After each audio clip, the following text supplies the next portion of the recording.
这是耶和华所定的日子，各位兄姐平安。你们祈求，就给你们；寻找，就找到；叩门，就给你们开门。因为凡祈求的，就得着；寻找的，就找到；叩门的，就给他们开门。请问当中有第一次来到我们里头一起敬拜的朋友吗？现在我们用祷告的心，一起来关心教会圣工。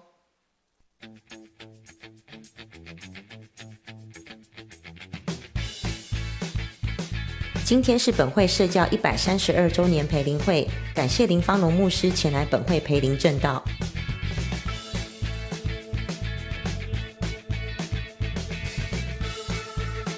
下周主日上午10点，儿主亲子礼拜在教育馆。礼拜后邀请梁祥光医师专讲，一起在孩子挫折中成长，要收获，先学怎么栽。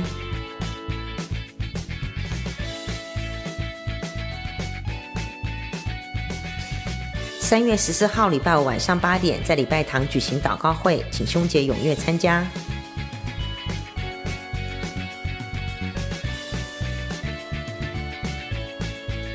3月15号礼拜六下午3点，陈义安执事与何资玉执事在本会举行结婚感恩礼拜。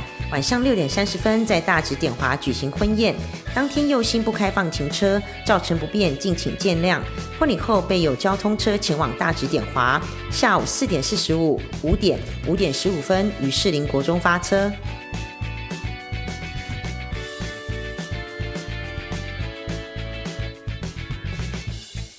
2025国内短宣队同工招募中，士林场7月2号到7月5号，日新场7月8号到7月13，欢迎兄姐踊跃报名参加，欲报名请扫 QR code。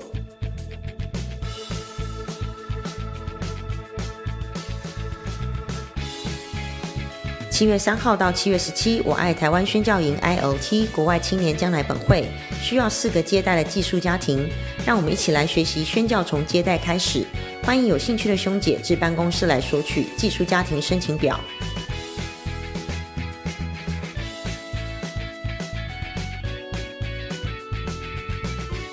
3月16号起，敬拜赞美礼拜开始有儿童陪伴员在1楼亲子室，欢迎有需要的亲子家庭安心领受礼拜。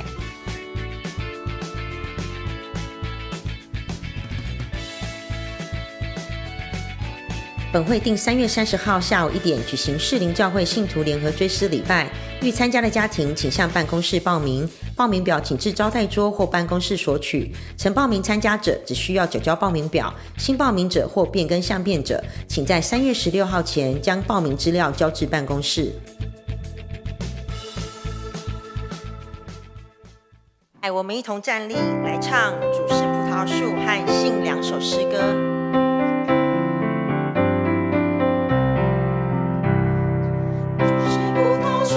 我们是枝子，枝子连于葡萄树。我们若常在主的里面，就能结丰盛的果子。若是离了主，我们什么都不能，枝子不能做什么。主是葡萄树，我们是枝子，在主里结丰盛的果子。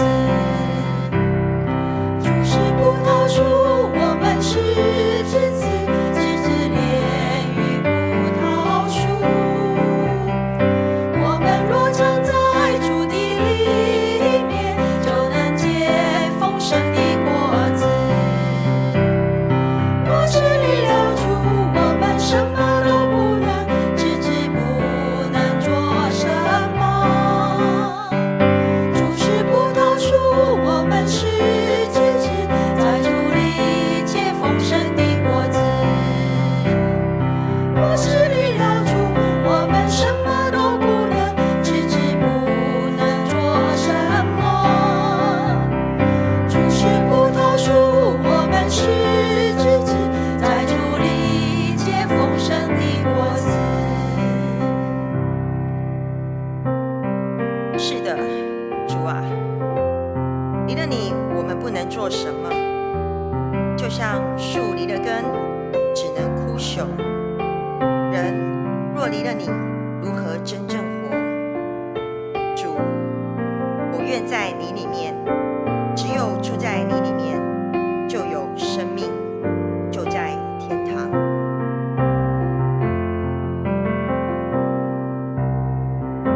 树立了根，只能等待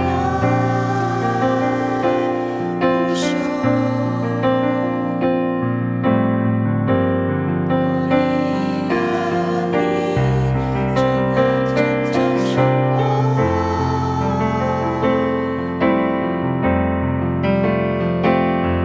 放心来你的人，一见就你光荣。你的话是真理，指引我走向幸福之路。我要在你内生根茁壮，我要在你内胸无前方。你的视角是我的力量，让我活出信心的坚强。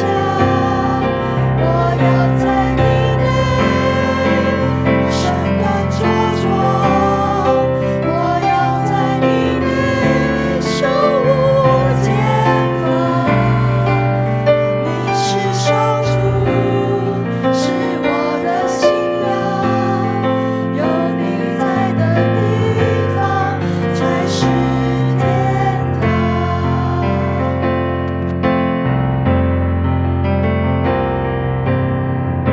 树立了根，只能等待不休。我离了你，怎能真正生活？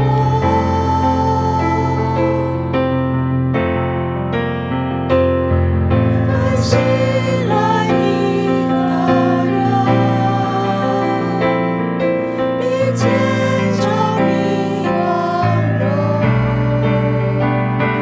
你的话是真理，指引我走向幸福之路。我要在你内生根茁壮，我要在你内胸无前方。你的视角是我的力量，让我活出信心的坚强。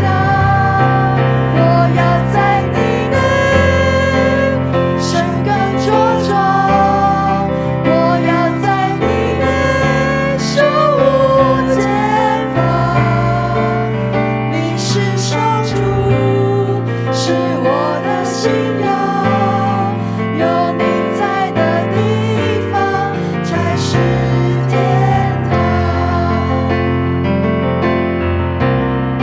我要在你内生根茁壮，我要在你内胸无前方。你的视角是我的力量，让我活出信心的坚强。我要在你内生根茁壮，我要在你内胸无前方。你是上主，是我的信仰，有你在的地方才是天堂。你是上主，是我的信仰，有你在的地方才是天堂。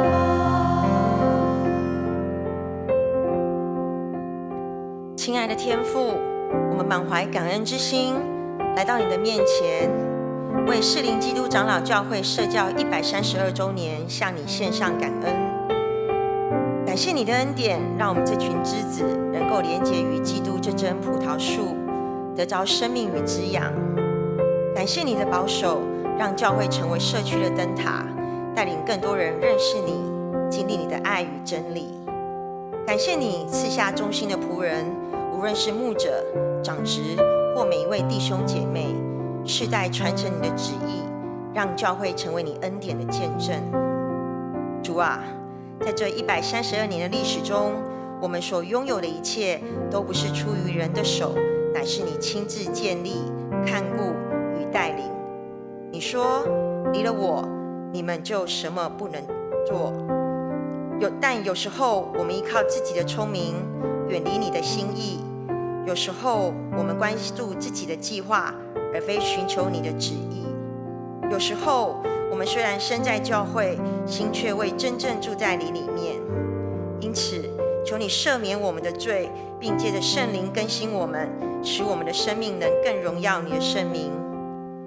亲爱的主耶稣，求你帮助我们，让我们的敬拜、服事、团契、宣教都是出于你，为了你，归于你。求你继续祝福士林基督长老教会，使我们成为你福音的器皿。求你赐给我们力量与智慧，面对未来的挑战，常常行在你的道路中，成就你的旨意，将你的爱传至更多人，使你的名得荣耀。让你的爱在我们里面成为力量，使我们能遵守你的诫命，彼此相爱，正如基督爱我们一样。我们将一切交托在你的手中，祈求你的旨意成就在我们生命中，你的名得着荣耀。我们用主教导的主祷文一起来祷告。我们在天上的父，愿人都尊你的名为圣，愿你的国降临，愿你的旨意行在地上，如同行在天上。我们日用的饮食，今日赐给我们，免我们的债，如同我们免了人的债，不叫我们陷入试探，救我们脱离那恶者。因为国度、权柄、荣耀，全是你的，直到永远。阿们。请坐。今天的经文记载在约翰福音15章1到10节，请大家同声恭读圣经。请。我就是真葡萄树，我父是栽培的人。凡属我不结果子的枝子，他就剪掉；凡结果子的，他就修剪干净，使枝子结果子更多。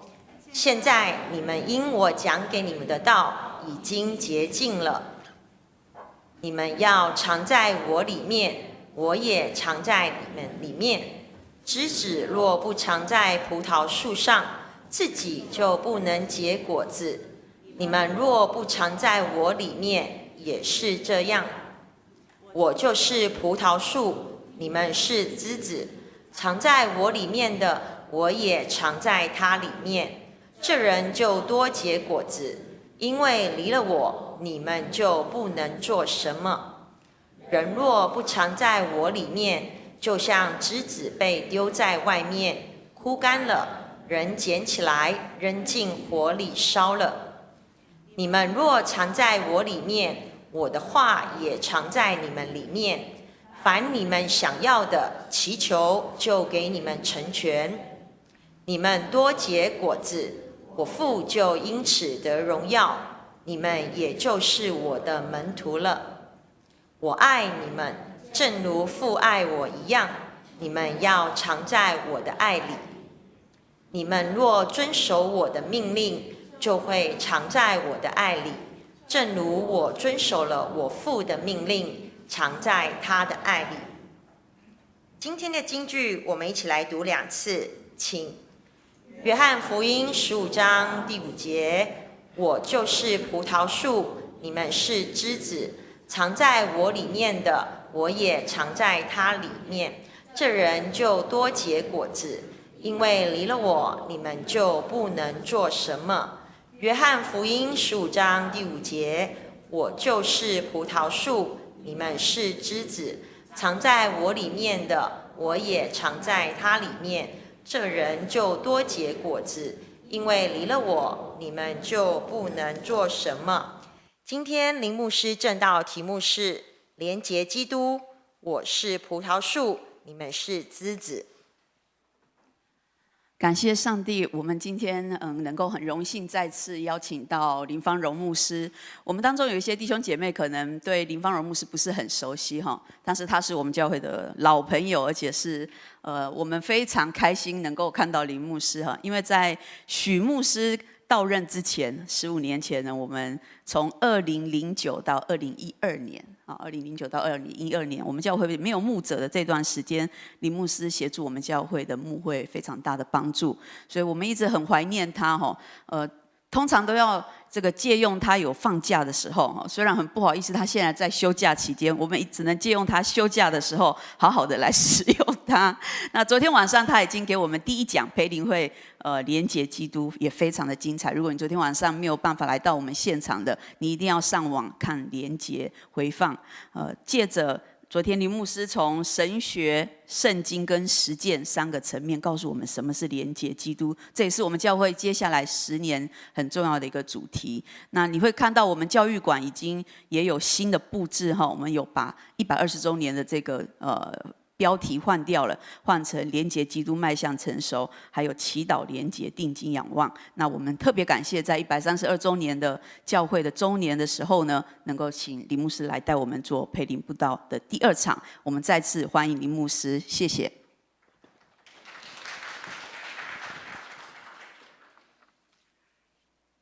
各位弟兄姐妹们平安！再一次感谢许牧师还有小会的邀请，让我有机会在大家132周年的时候，与大家一起分享上帝的话。那么昨天我的讲道的进入是讲有关于神学，然后有一个的理解、了解怎么样与基督联合。过后呢，就从圣经里面去解释联合基督是什么意思。再来就是做一些所谓的实践的行动。那么今天早上我们将会继续焦聚在于连结基督的这样的一个主题上。那么昨天的那个观念是讲连结的观念，连结到底是什么？你在我里面，我在你里面。那么今天我们的焦点是放在这棵葡萄树与枝子之间的关系。到底葡萄树有什么特别的地方？这是我们所要思考的。第一点就直接我们进入主题。第一点是耶稣说：“我是葡萄树，我是葡萄树。”如果我们看刚才所读的经文，约翰福音第15章第1节，那么耶稣说：“我是真葡萄树。”然后来到第5节，他又说：“我是葡萄树。”他讲了2次“我是葡萄树”，讲了2次，所以可见我是葡萄树这一件事情非同小可。但是呢，大家如果记得他讲说我是真葡萄树，这是引起我们的注意，因为如果讲真的话呢，那么就有什么假的在语境上它已经呈现出假的一种情况。所以耶稣基督讲我是真葡萄树，他告诉我们说他就是那位能够结果子的葡萄树。那如果大家知道，在旧约圣经的里面，不论是以赛亚书啦、这个以西结书，或者是耶利米书，都用葡萄树的情况来形容以色列人跟上帝之间的关系。那么我们特别看到说，在以赛亚书第5章的时候呢，他用的这个情况是，这棵葡萄树是耶和华所栽种的葡萄园，以色列人是耶和华所栽种的葡萄园。那么在这个葡萄园的里面，耶和华盼望这个葡萄树能够结出好果子，但是他没有结出好葡萄，反而结出什么野葡萄。所以上帝就把这个葡萄树给砍了。那么来到了新约，这个我们所说的对观福音书，就是马太、马可、路加，他们也常常用什么？用葡萄树的比喻，耶稣用葡萄树的比喻来形容这些园主，他们并没有这些园妇，他们并没有什么尽上他们的责任，亏负了园主所交托的。然后我们刚才说，在这里。新约是这样，旧约是这样，两个对比的时候，都宣告诉我们说，以色列人并没有尽上他们的本分，结出好果子，以致耶稣基督在第15章的时候要告诉我们说：“我是真葡萄树。”有人说，在广大的植物界的里面，葡萄树跟其他的植物完全是不太一样。葡萄树最能够表达出上帝跟人之间的关系。等一下我们越讲，大家也能够明白这一点。另外呢，葡萄树呢也是非常具有所谓的灵性。你看它的果酱跟它的那个字，那么所呈现来的非常富有灵性，那么使人有一种所谓的快乐，或者真是有人说激励人向上的力量。那么葡萄树也不像其他的所谓的植物，它怎么样？它的属性是非常的邪僻。所谓的邪僻是什么意思呢？它非常的有价值，突然之间完全没有价值，就丢进火里面被火焚烧，完全没有价值，很有特质，但是突然间完全没有用啊！这个是葡萄树跟其他的这些植物界里面是不太一样的。还有呢，葡萄树的那个特别是什么？它要常常经过不断的修剪，而且需要这个园丁的细心栽培跟浇灌，它才能够结果，不然的话它就完蛋了。还有呢，我们所说的，当这个葡萄树被浇灌、被栽培出来之后呢，它所呈现的这个果酱，或者是那些结果累累呢，是其他的植物所不能够比美的。所以大家看，葡萄树很特别哦。我在2012年来台湾，就是刚才我在2009到2013年才离开台湾，在这里读神学的时候，2012年的时候，我有机会到这个信义乡丰丘教会去做礼拜，因为那时候12月他们有一个一个圣诞节，所以那个神学生就带我们上去。那时候我的太太也在我身边，我2个儿子也跟我一起来，我们一家4口就上了这个所谓的丰丘教会，就是布农族的哦。那么他们的这个圣诞节是非常特别的，大家知道吗？他们报佳音是在凌晨4点半，你要去吗？不去了。凌晨4点半，这差不多都昏睡了哦。去报佳音，报佳音完了之后呢，还怎么样？还有一个所谓的运动会。那时候已经几乎这个要瓦解了，整个身体都虚脱了，还来一个运动会，晚上还有一个赞美晚会，非常特别的一个圣诞节，我从来没有参加过这样的圣诞节，记忆犹深。那么在整个过程当中呢，我们还品尝了这个所谓的丰丘教会的一位长老，他是种植葡萄的，他给了我们吃，应该说是全台湾最好吃的季风葡萄。我不敢这样说，因为我吃的觉得是非常好吃。那么他告诉我们说，他就拿几串的给我们来品尝。然后他告诉我们说，这棵葡萄树是非常好的，为什么呢？它一串呢只能够结出45到50粒，不可以多也不可以少，大概是这样的一个 range， 就是这样的一个范畴。非常细心的照顾。他说葡萄树里上面的一层白白的那个沫，请你不要洗掉，也不要用纸巾把它抹掉，千万不要，因为那是葡萄自己本身发出来的这个果糖，是非常好。结果呢，我一粒一粒一粒把整串都吃完了。至今为止，我还没有吃过这么好吃的季风葡萄。它的酸甜度比例刚刚好，所以我想到吃到这个葡萄的时候，我就想到耶稣说我是葡萄树，这就一如他所告诉我们说，我是好牧人，好牧人喂养生命。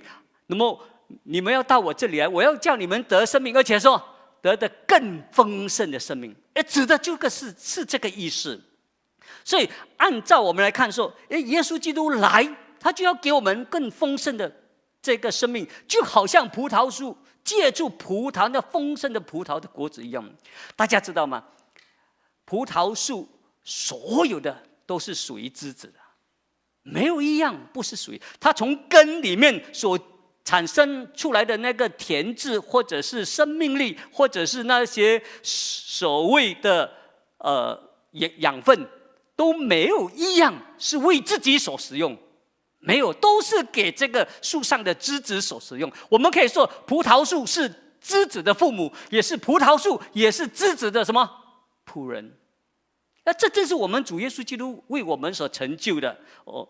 那么他给我们生命，他又为我们舍了生命。主耶稣基督曾经向父神这样说：“你所赐给我的荣耀，我已经赐给他们了。”大家知道这个荣耀有多大吗？知道吗？主所赐给我的荣耀，我已经赐给那些凡是信靠我的人了。哦，我们看到说，他说我所做的事，信我的人也要做，甚至要做比我做更大的事情。主将他这么大的荣耀赐给我们，所以我们有没有想过，主耶稣基督这么丰富，以及他的那个产业完全都是属于我们的，这是何等的福分！当耶稣说我是葡萄树的时候，他所指的就是这个意思。葡萄树不为自己活，就是为枝子而活，它是为枝子而存在的。这是主耶稣所说的，我是葡萄树。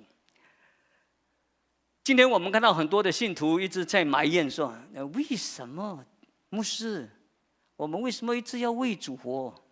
我们这一生为什么最重要的是要来认识上帝、服侍上帝、来爱上帝？那为什么上帝一直要我们这样做？上帝是不是很专制？对吗？我们好像没有第二选择，一定要认识上帝，一定要服侍上帝。这一生最重要的就是认识耶稣嘛。那为什么一定要是这样呢？如果大家明白这里所说的我是葡萄树的话，我们就明白耶稣基督为我们舍了自己，将他的生命分给所谓的这个养分，分给了枝子，那么枝子得以长大，多结果子。那么我们看到说，枝子的存在岂不是为了葡萄树吗？对吗？他为了你，那么今天你为了他也是理所当然，所以我们就不应该说我们不舒服、不愿意、不顺服这样的一种光景。如果我们明白耶稣基督所设的这个比喻的时候，我们就不会辜负了主的恩典。再来，我们看到约翰福音第15章第1节，他讲说我是葡萄树。大家都知道，整本约翰福音总共有7个我是，对吗？大家知道7个，耶稣讲过7个我是。他讲第一个我是我是生命的粮，第二个我是我是世界的光，第3个是我是羊的门，第4是我是好牧人，第5我是生命和复活，第6我是道路真理生命。来到第7的时候，他说我是葡萄树。大家如果慢慢明白他所讲的这7个我是的这样的一个连贯性，一直走到第15章第1节的时候，我是葡萄树的时候，耶稣基督讲的每一个我是都表达他就是上帝。 I am who I am， 我就是那位创始成终的那一位，我就是上帝。但是同时他讲我是的时候，这个我是全然是为了我们。大家想想说，我是生命的粮，他把他的生命给了我们；我是好牧人，他把他的命给了我们。都是为了爱我们啊！亲爱的弟兄姐妹们，当我们理解这个葡萄树来到这一点15章的时候，耶稣基督用这个葡萄树形容神和人之间的关系最为显著。大家知道这个枝子不能够离了葡萄树，它必须完全依靠这个葡萄树。这个枝子呢，就完全就是我们所说的依赖，它必须是属于这棵树的。这样的比喻强过什么？羊依赖牧人。这样的比喻强过所谓孩子依赖父亲。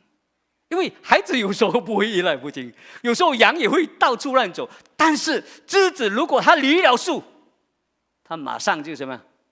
枯死了，丢在外面，被火焚烧。所以我们看到说，耶稣基督讲的这个我是的时候，我们真的非常感谢主，就是这棵葡萄树为我们枝子舍了他自己。第二，我们所要思考的是，这个我们是枝子，大家知道吗？主耶稣基督在描写这一幅葡萄树的那个画像的时候呢，在原文的主要的词句里面，不是葡萄树，是枝子。非常的特别，就是说那个主要的那个形容词不是葡萄树，而是枝子。竟然我们在整个耶稣基督的比喻里面，我们几乎是最重要的，枝子是最重要的那一个。一般上我们都认为说，哎呀，葡萄树枝子离了葡萄树就不能够做什么，因为真的，如果我们离了葡萄树，我们就不能够在园中里面有结好果子，我们就不能够享受所有的养分等等，没有错。但是呢，耶稣在这里所要形容的是什么？枝子的重要性。葡萄树枝子不能够，葡萄树不可以离开葡萄树，但是反过来说，如果葡萄树没有枝子也不行啊，对吗？这是我们所说的。我们说葡萄树枝子没有葡萄树不能够做什么，那么葡萄树没有枝子它也不能够做什么。所以我们看到说，今天耶稣基督讲这个比喻，告诉我们说，我们是枝子，我们必须依赖它。那么呢，他讲他是葡萄树，这个枝子也依赖葡萄树，这个葡萄树也要依赖枝子，彼此互相的这个依靠。为什么耶稣讲这个比喻呢？这个比喻的奇妙就在于耶稣基督的谦卑，就是说，他让我们依靠他，他也怎么样？依靠我们。你说我们依靠神是自然的事情，但是神说，我也依靠你。如果大家想想看，如果没有门徒，没有我们这些，福音怎么传到整个世界去？对吧？福音怎么传来台湾？福音怎么传来这个士林教会？如果没有先辈，没有门徒，没有我们，福音不可能传到整个世界去。可见枝子还是依赖葡萄树，但是葡萄树也一样要依赖枝子。这就看到说，这个葡萄树真正的谦卑，他将他自己跟我们一起绑在一起，那么为了是要屈就我们的软弱 ，accommodate 我们的这些软弱，这是常常加文所说的。因此我在想，当我们想到葡萄树的时候，我们讲说葡萄树真的很丰富，那个生命是非常的强大，但是枝子又怎么样呢？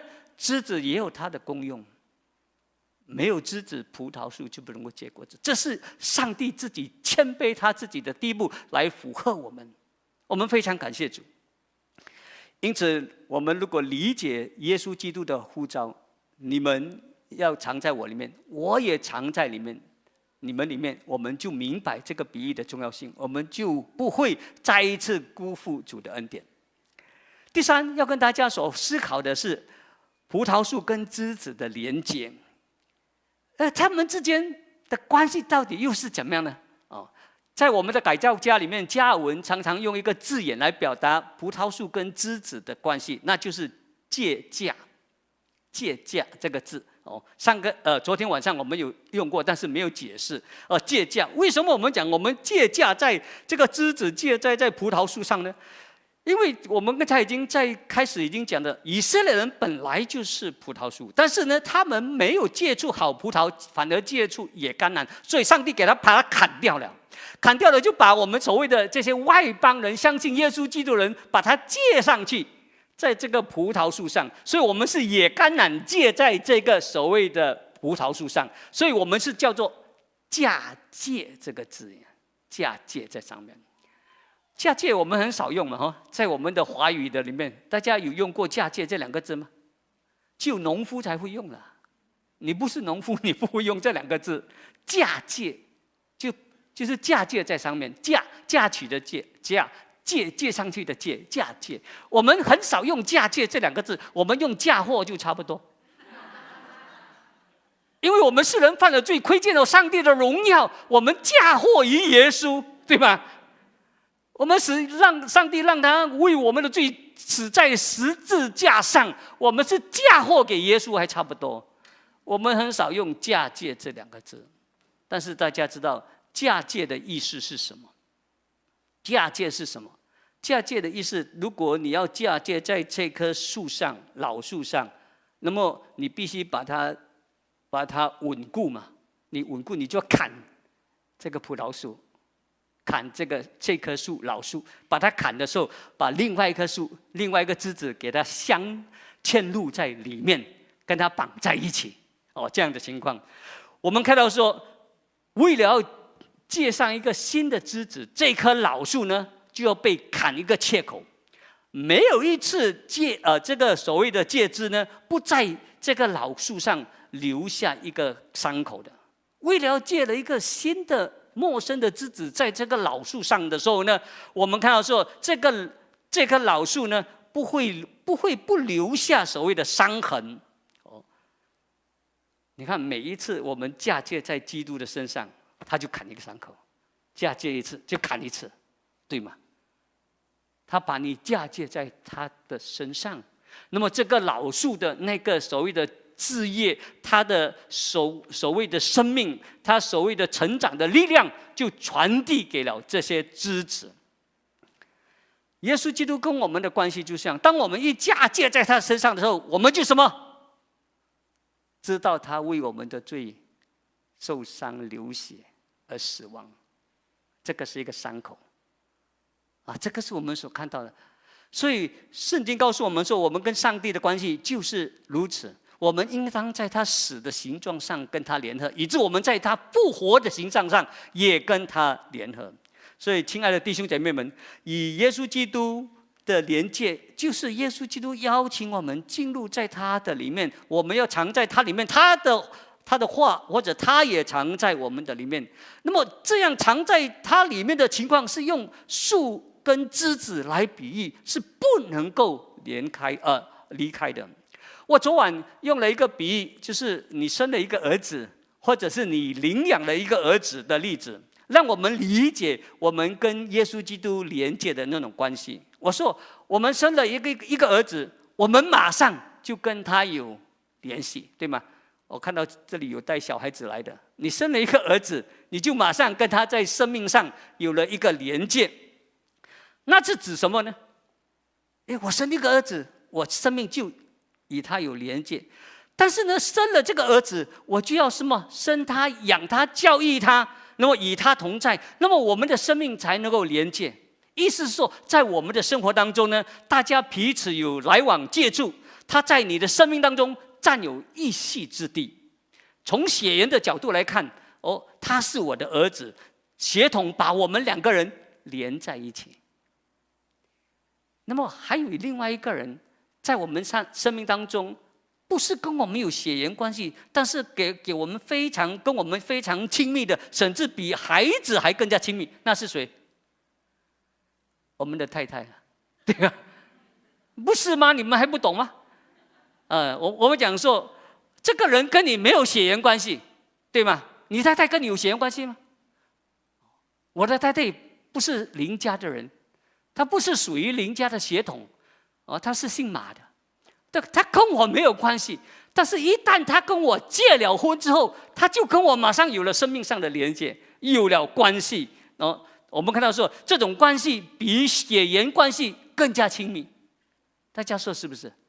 我们讲说，哎呀，都是我家的人，这个林家的全部林家的东西都是属于林家的人所拥有的，马家的人不可以。但是怎么会有一个马家的人跟我结婚的时候，他所产生的是林家的人？想不通于是我们有时候我们不明白这个观念，一直不了解。但是呢，这个不是我们林家人跟我结了婚之后，他跟我的关系非常非常的亲密。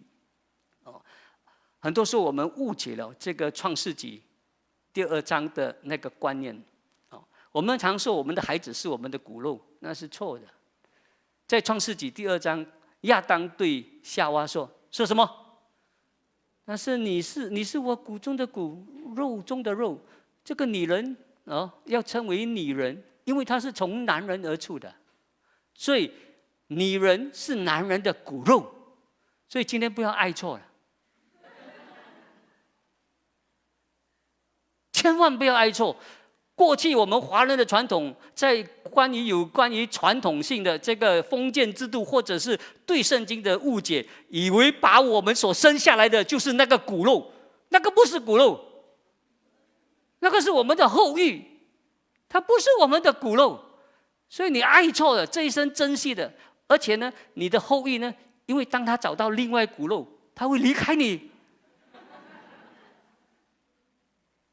如果是你的骨肉，他会离开你吗？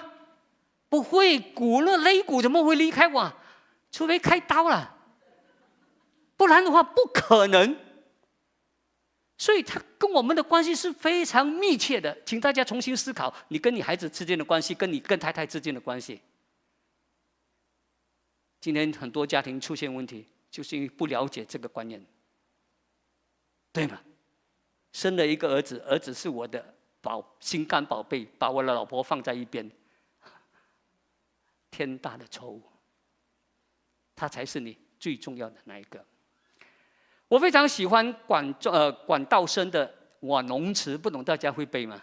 我农词，你农我农，各差情多，特差情多。情多处，热如火。把一块泥捏一个我，捏一个你，塑一个我。那么将杂两个一起打破，用水调和。再捏一个我，再说一个我。我泥中有你，你泥中有我。我与你生在同一个亲，死在同一个骨。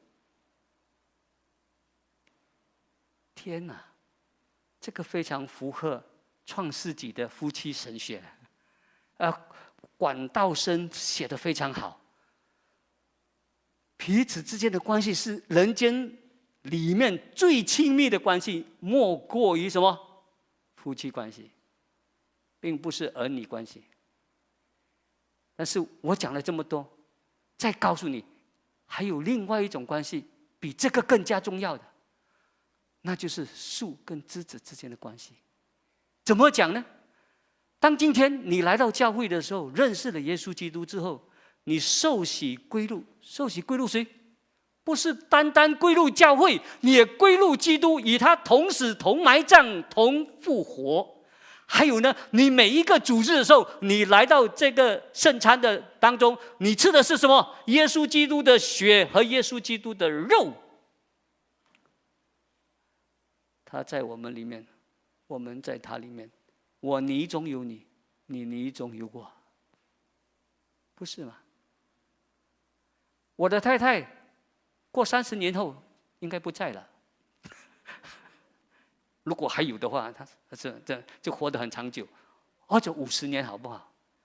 她会离开我，但是有一个人永远不会离开我，那是我们的主，跟我们永远同在。当我们受洗归入他的时候，就一生归入他，在他的里面。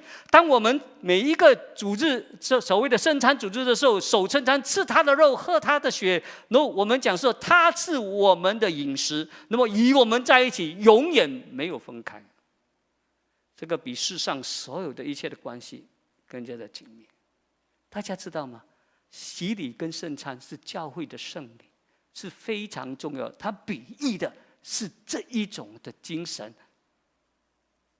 不要小看洗礼，不要小看你每一个这个圣餐礼拜所领受的圣餐，那是你跟基督最好的连接的一种方式。我们感谢上帝。所以亲爱的弟兄姐妹们，与基督连接，这是基督对我们的邀请，因为他说你们要常在我里面，我就常在你们里面。那么这种的邀请就告诉我们说，其实这就是树跟枝子的关系。如果大家看约翰福音第13章第8节，这边告诉我们说，我若不洗你，你就与我无分；我若不洗你，你就与我无分，对吧？我你我，所以我们与基督的关系就是枝子跟树枝的树的关系，这样的连接在一起。大家再想想一下，我们娶了一个老婆，我很喜欢用这样的比喻我们生了一个儿子，就马上与他有这个生命上的连接，一个叫做父子情，一个叫做夫妻情。但是当我们一相信了耶稣基督，我们叫做耶稣情嘛，对不对？耶稣跟我们这一生就产生了这种生命上的情，就这一生也不会离开的。当然，这一种的连接不是一下子的，而是长久的连接。你想想，如果你一个礼拜不跟太太讲话，会产生什么后果？那个可想而知了。如果你一年不见你的儿子，可以见他，你不见他，会有什么后果？当然很可怕，他也不认你这个爸爸。但是如果我们跟耶稣基督那个关系树根枝子，那岂不是每一天在接触的事情上吗？对吗？我们讲说，这个是一个非常重要的一个观念。在这次的培灵会当中，大家有没有看到这个海报？应该爸爸你设计的这个海报我非常喜欢那个不是因为我的照片在上面，而是那个海报有2个 logo， 我非常喜欢。一个 logo 就是那个信号 ，WiFi 的信号。WiFi 就是我们 WiFi 打电话 WiFi 的那个信号。那么我们看到说 WiFi 的信号就是一种连接。我在想，我们与基督是不是连上了 ？Are you connected with Jesus？ 你是不是跟耶稣基督连上了？对吗？你有没有跟耶稣基督连上了？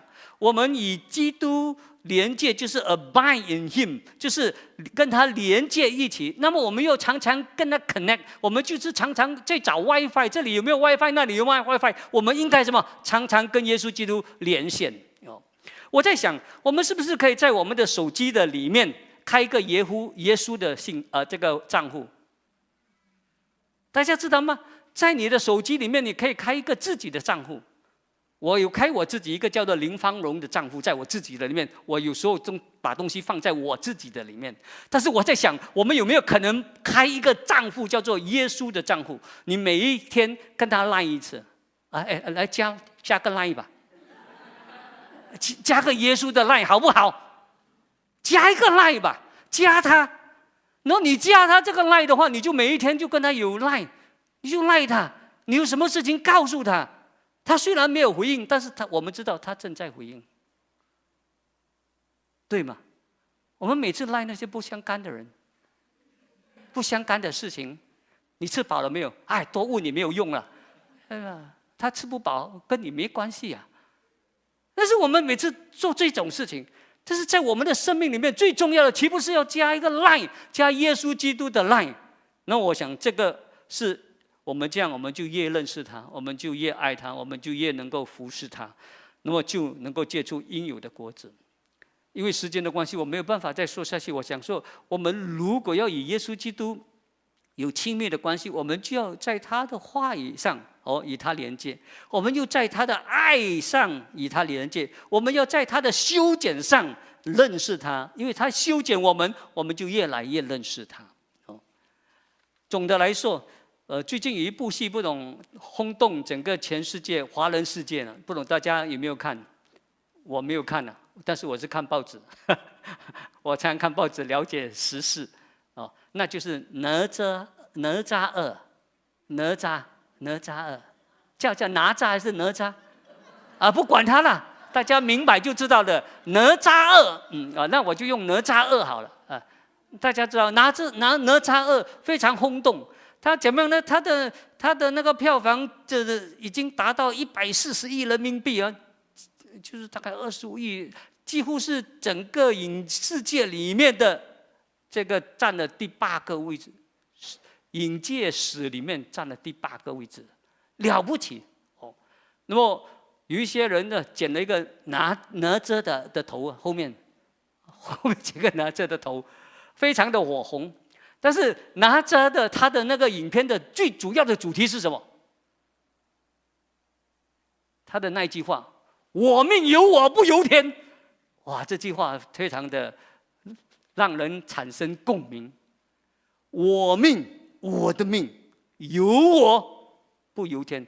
看大家的表情好像没有看过这部戏啊。没有看过。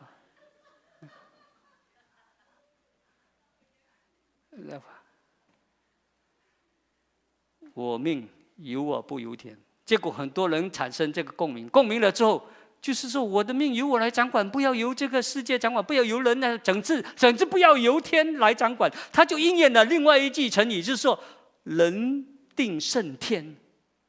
但是大家知道吗？在整个世界的里面，不管是个人或者是国家，哪一个可以按照自己的命运来走呢？没有。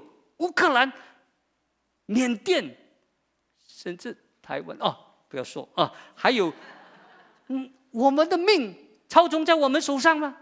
不可能。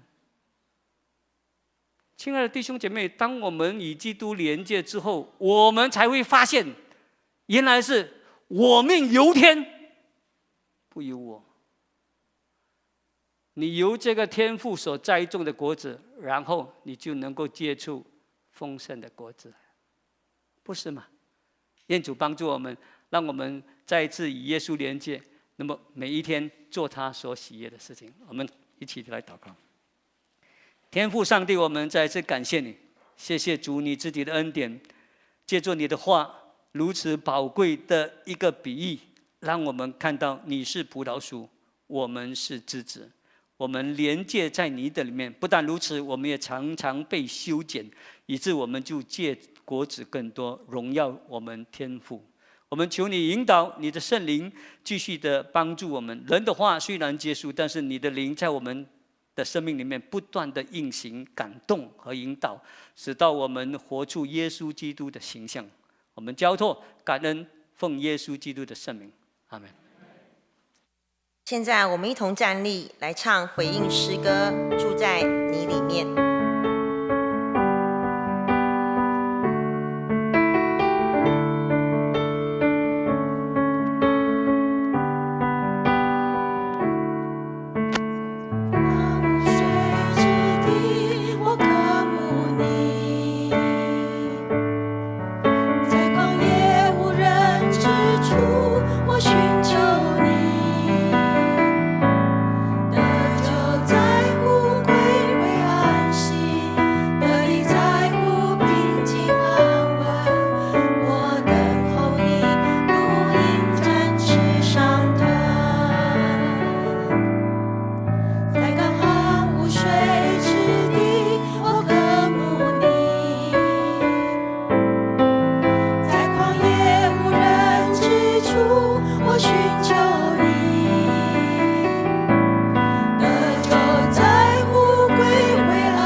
用感恩的心来奉献。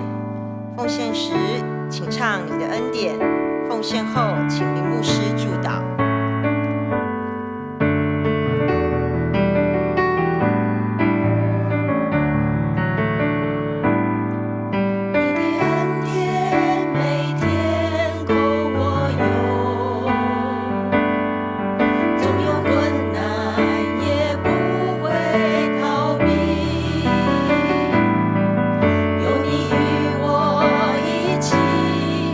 我还惧怕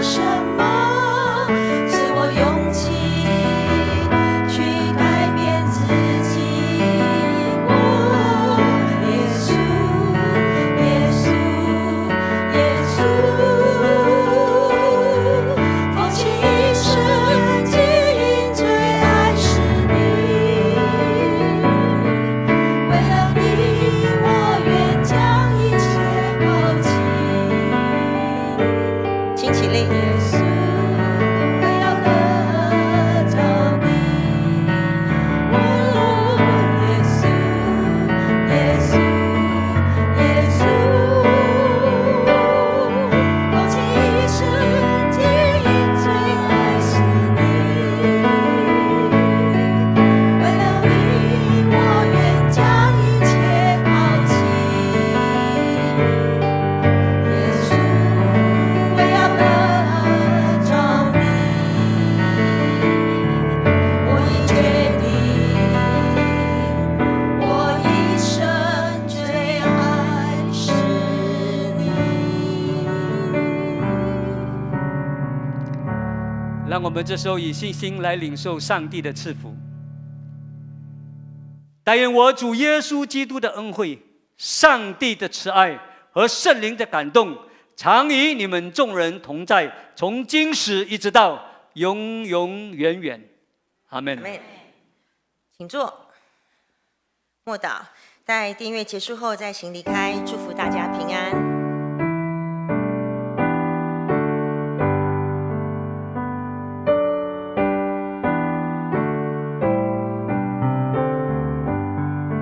补充报告哈，很抱歉，刚才我只有报告一半，那个林芳荣牧师的一半而已哈，还有他的另外一半，马师母来，林师母哈，马芳荣师母也在我们当中，非常欢迎他们。